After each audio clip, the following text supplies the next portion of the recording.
روزوں کے آخر میں روزوں کا حق ہے کہ صدقہ فطر ادا کیا جائے۔ صدقہ فطر عید کی نماز سے پہلے ادا کرنا یہ واجب ہے ہر اس روزے دار پر جو صاحب نصاب ہے۔ ہر ایک کے اوپر صدقہ فطر واجب نہیں ہوتا، اس کو ذرا سمجھ لیں۔ جیسے زکوٰۃ کے 4 نصاب ہوتے ہیں، یعنی 4 نصاب اگر مقدار نصاب کو پہنچ جائے، سال گزر جائے، تو ان 4 نصاب کے اوپر زکوٰۃ ہوتی ہے، سونا، چاندی، نقد، مال تجارت۔ لیکن صدقہ فطر کے 5 نصاب ہیں، سونا، چاندی، نقد اور مال تجارت، اور مال تجارت کے ساتھ ساتھ ضرورت سے زائد سامان۔ کسی کے پاس ایک گھر ہے، اس نے فرنیچر رکھا ہوا، تو گھر ضرورت سے زائد ہے، اس میں کوئی مسئلہ نہیں، لیکن اس میں فرنیچر سنبھال کے رکھا ہوا ہے، بچی بڑی ہوگی تو اس کو دیں گے، یا کوئی ضرورت مند نظر آ گیا تو اس کو دے دیں گے، وغیرہ وغیرہ۔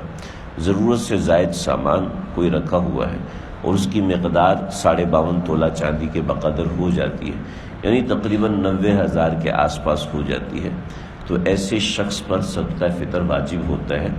زکوٰۃ کے اندر ڈیٹ تھی کہ سال پورا ہو جانا، صدقہ فطر میں ڈیٹ ہے کہ رمضان اور کہ عید الفطر کی نماز کا وقت مل جانا، یہ صدقہ فطر کے وجوب کے لیے ضروری ہے۔ تو اب کسی کی اولاد ہو گئی، اس کے درمیان کسی کا ہاں بچہ پیدا ہو گیا، تو اس کے لیے بھی اس کی طرف سے بھی اس کا والد صدقہ فطر ادا کرے گا۔ تو صدقہ فطر ہر اس شخص پر واجب ہوتا ہے جو صاحب نصاب ہوتا ہے، اور صاحب نصاب ہونے کے ساتھ اس کے زیر کفالت جو اس کی اولاد وغیرہ ہے، اس کا بھی صدقہ فطر اس کے ذمے ہوتا ہے۔ تو یہ صدقہ فطر کی ایک موٹی سی بات ہے۔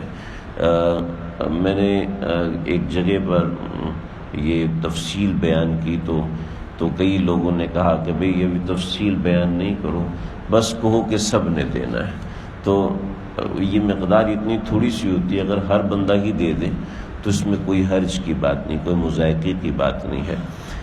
جمہور فقہا کے نزدیک اس کی مقدار یہ ہوتی ہے کہ 2.25 کلو گندم، کم از کم جو چھوٹا نصاب ہے، مختلف نصاب آپ علیہ السلام نے متعین فرمائے، 2.25 کلو گندم، اور بعض فقہا کے نزدیک 2.25 کلو گندم، یعنی 2 کلو اور 25 گرام، تو 2.25 کلو یعنی 1 کلو اور آگے 0.25 کلو یعنی 75 گرام جو ہے، یعنی 750 گرام، یہ اتنی ہونا تو ضروری ہے، جس کی مقدار بن رہی 160 روپے ہے۔ تو کم از کم صدقہ فطر 160 روپے ہے، اور بعض فقہا کے نزدیک 2 کلو اور اس کے آگے 250 گرام، 25 گرام تو ایسے ہی بولتے، 250 گرام یعنی 1 پاؤ، 2 کلو اور 1 پاؤ، تو احتیاطاً 180 روپے دے دیجئے، ورنہ 160 روپے بھی آج کے ریٹ کے حساب سے صحیح ہے۔ اگر کوئی شخص صاحب ثروت ہے، اللہ نے پیسے دیے ہوئے ہیں، تو اس کو چاہیے کہ گندم کی بجائے کشمش، گندم کی بجائے جو، گندم کی بجائے کھجور کے ریٹ کے حساب سے صدقہ فطر دے۔ اس کا ریٹ مختلف ہے، یہاں پر جیسے 2.25 کلو گندم کے اوپر زکوٰۃ کے حساب سے دیا جاتا ہے، تو جو کے اندر اس کو ڈبل کر لیں گے، یعنی 3.5 کلو ہو جائے گا، اور اسی طریقے سے کھجور میں بھی اس سے ڈبل ہو جائے گا، کشمش میں بھی ڈبل ہو جائے گا، گندم میں 2.25 کلو ہی رہے گا۔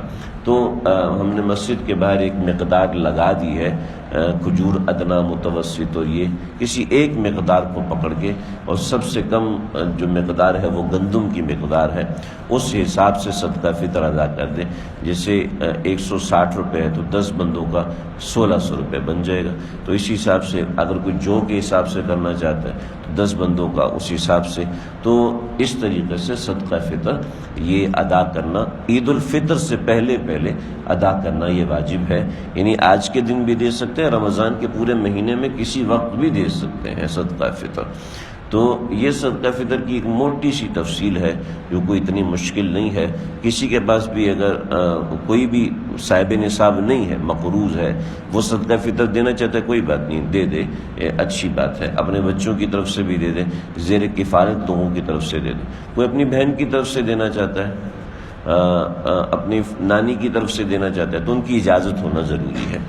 یعنی جو زیر کفالت ہیں ان کی اجازت کی ضرورت نہیں، لیکن جو زیر کفالت نہیں، بھی میرا دل چاہ رہا میں اپنی سارے بہن بھائیوں کی طرف سے میں دینا چاہتا ہوں، تو پھر ان کی اجازت لینا ضروری ہے. ان کی اجازت نہیں ہوگی تو پھر صدقہ فطر ان کی طرف سے ادا نہیں ہوگا. اس طریقے سے باریک چھوٹے چھوٹے مسائل ہوتے ہیں جو حسب توفیق جو چاہے پوچھ سکتا ہے. اس میں یہ دوسری بات ہوگی.